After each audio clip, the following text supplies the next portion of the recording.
Welcome to the Omnibuds Cafe. This is where we talk about all things in collected comics. I'm Devin, and today I have for you Dork, a new series by Brett Bean. So if you're interested, hit subscribe and grab yourself a cup of coffee. We'll give this one a little whirl.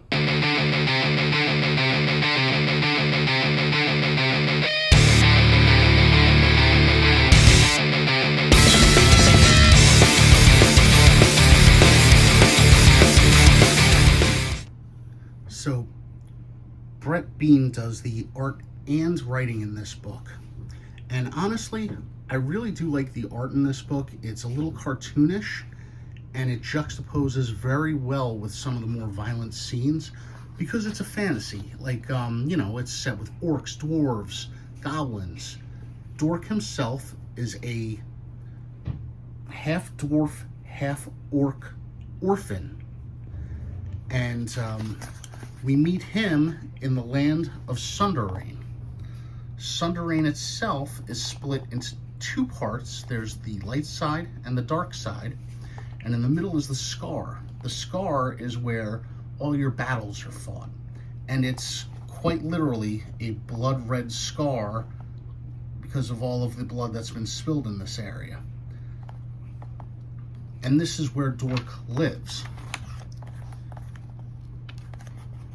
So, as the book opens up, we do meet Dork, and at first he seems like he might be the meek type of hero. You know, he doesn't want to do anything, he's scared of fighting, he's a little bit of a weakling, but that's actually not true.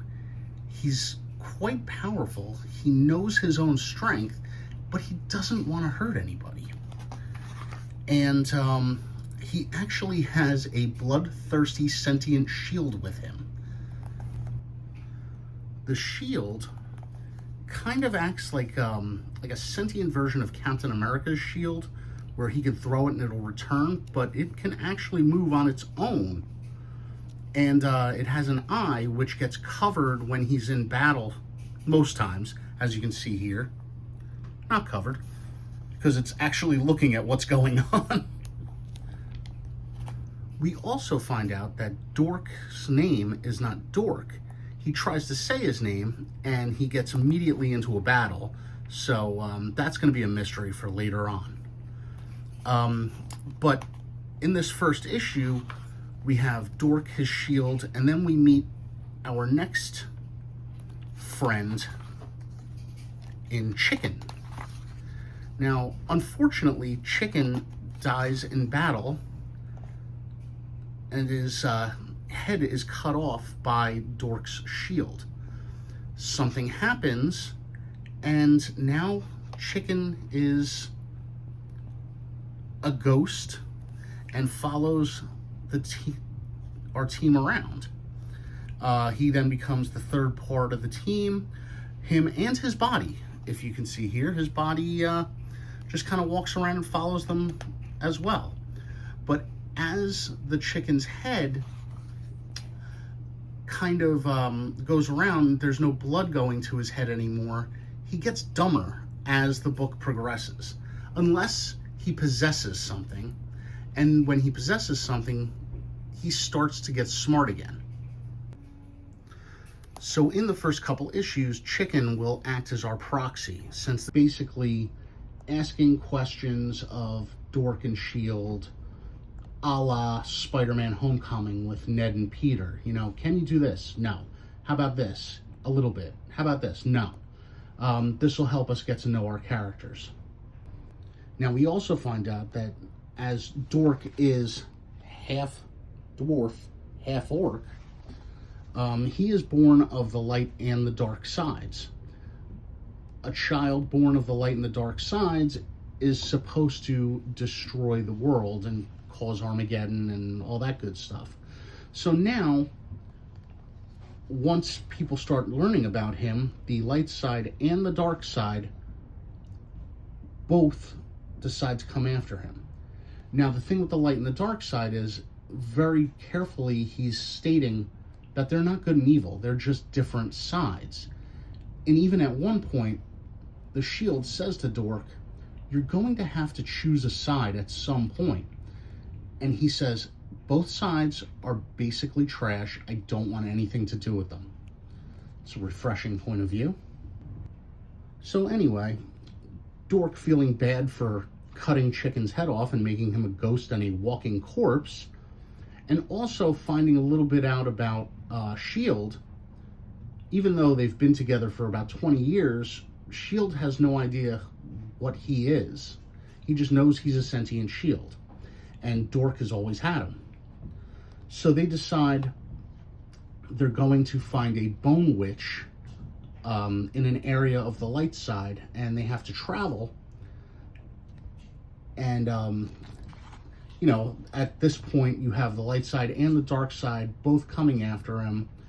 And he's basically out in the middle of the woods or traveling on roads, so he's going to come in contact with a lot of different people. But this bone witch is rumored to be able to put Chicken back together and give him back his life, and possibly shed some light on S.H.I.E.L.D.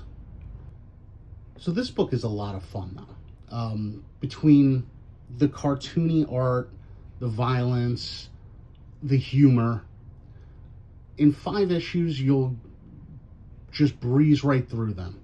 And there's a nice cliffhanger to end it off. Quite honestly, this is a book that I really look forward to keep reading. And I guess I'm going to have to wait a few months now. So here it is, Volume 1, The Book of Certain Doom. This is Dork issues 1 through 5. This is a fairly new property. I believe they're only on issue 6 or 7 right now at the time of the recording.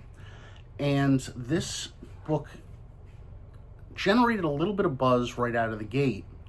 And I was going to pre-order the first couple issues to see how it was. Completely forgot.